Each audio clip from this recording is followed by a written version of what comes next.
Hello everyone, welcome back to my channel. आज का हमारा टॉपिक है वैयक्तिक अधिगम, स्व अधिगम, मुक्त अधिगम और ज्ञान की संरचना। एक एक करके इन सब को हम डिस्कस करेंगे। सबसे पहले हम देखते हैं वैयक्तिक रूप से अधिगम। वैयक्तिक रूप से अधिगम को इंग्लिश में कहते हैं इंडिविजुअलाइज्ड लर्निंग। हर विद्यार्थी की गति, रुचि और आवश्यकता के अनुसार अधिगम। वैयक्तिक रूप से अधिगम का मतलब ही है कि हर बच्चे की गति का ध्यान रखा जाए। कुछ बच्चे जल्दी सीखते हैं, कुछ धीमी गति से सीखते हैं। उनकी रुचियों का ध्यान रखा जाए, इसके साथ साथ उनकी आवश्यकताओं के अनुसार उनको सिखाया जाए। इसी को कहेंगे हम वैयक्तिक रूप से अधिगम। जब शिक्षक हर बच्चे को उसकी क्षमता, रुचि और ज़रूरत के अनुसार पढ़ाने की व्यवस्था करता है तो इसे वैयक्तिक अधिगम कहते हैं।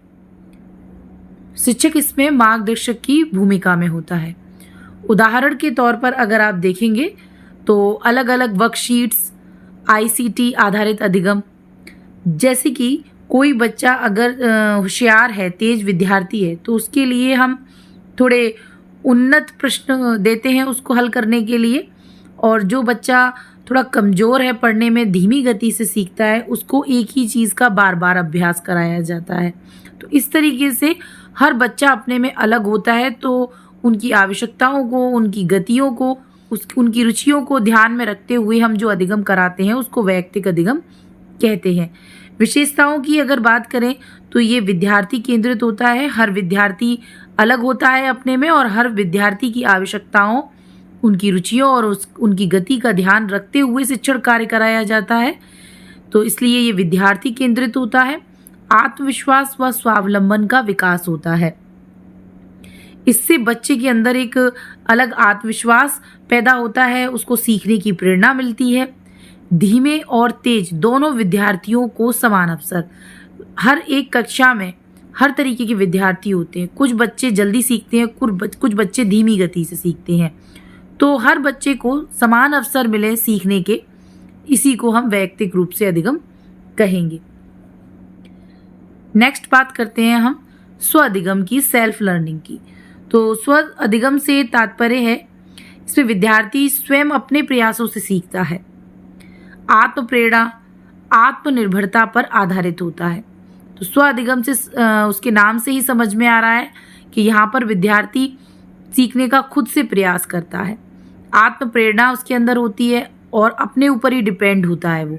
तो ये आत्म प्रेरणा और आत्मनिर्भरता पर आधारित अधिगम होता है। इसमें जो स्रोत होते हैं जिससे कि जो अधिगम कार्य चलता है, जिनके थ्रू, जैसे कि किताबें हैं, पाठ्य पुस्तकें, इंटरनेट से बच्चे सीखते हैं, आईसीटी का प्रयोग। तो इस तरीके से ये स्रोत होते हैं, इनके माध्यम से बच्चे स्व अधिगम करते हैं। उदाहरण के तौर पर बात करें तो स्वयं प्रोजेक्ट तैयार करना, बच्चे खुद से प्रोजेक्ट बनाकर लाते हैं। परीक्षा की तैयारी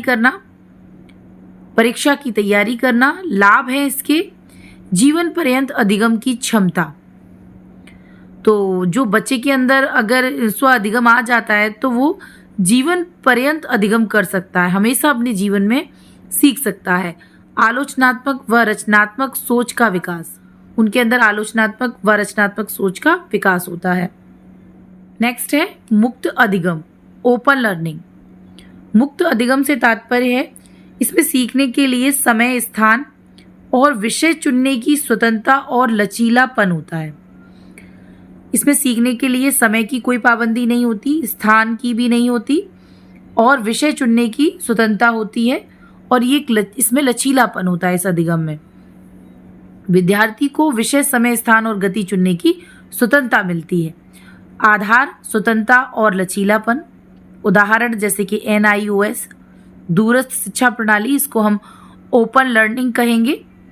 यहाँ पर ऐसा कोई भी बाउंडेशन नहीं होती कि आपको किसी पर्टिकुलर जगह पर जाकर किसी एक विशेष समय पर ही आपको शिक्षण कार्य करने हैं या कुछ निश्चित विषय का ही आपको ज्ञान कराया जाएगा। और यहाँ पर गति भी आप अपने अनुसार सीख सकते हैं। तो इस तरीके के जो शिक्षण होता है उसको ओपन लर्निंग या मुक्त अधिगम कहते हैं। ये औपचारिक विद्यालय की बाध्यता से मुक्त होते हैं। तो जैसे कि यहाँ पर एग्जाम्पल में दे रखा है NIOS ऑनलाइन कोर्स, विशेषताएं हैं औपचारिक विद्यालय का बंधन नहीं। यहाँ पर औपचारिक विद्यालय का कोई बंधन नहीं होता। TV, radio, online modules, OER, इन सब के माध्यम से हम सीख सकते हैं और यहाँ पर सभी को समान अवसर मिलते हैं, तो इसको कहेंगे हम मुक्त अधिगम। नेक्स्ट है ज्ञान की संरचना, स्ट्रक्चर ऑफ नॉलेज। ज्ञान की संरचना मीन्स ज्ञान का संगठन और वर्गीकरण। कहने का तात्पर्य है ज्ञान को व्यवस्थित और क्रमबद्ध तरीके से प्रस्तुत करना ही ज्ञान की संरचना कहलाता है। जेरोम ब्रूनर ने कहा कि किसी भी विषय को सरल रूप में पढ़ाया जा सकता है। जेरोम ब्रूनर के हिसाब से कि अगर कोई भी विषय है उसे हम सरल से जटिल बनाकर हर उम्र के बच्चे को पढ़ा सकते हैं। इसके मुख्य बिंदु हैं तथ्य, संकल्पना, नियम, सिद्धांत। स्पाइरल करिकुलम मीन्स सरल से जटिल। Inactive, iconic, symbolic representation. Inactive means काम करके सीखना, आइकॉनिक मीन्स चित्र और आरेखों के माध्यम से सीखना, सिंबॉलिक मीन्स शब्दों और संख्याओं प्रतीकों से सीखना। तो इस तरीके से ज्ञान की संरचना क्या है? ज्ञान का संगठन और वर्गीकरण। नेक्स्ट है सारांश।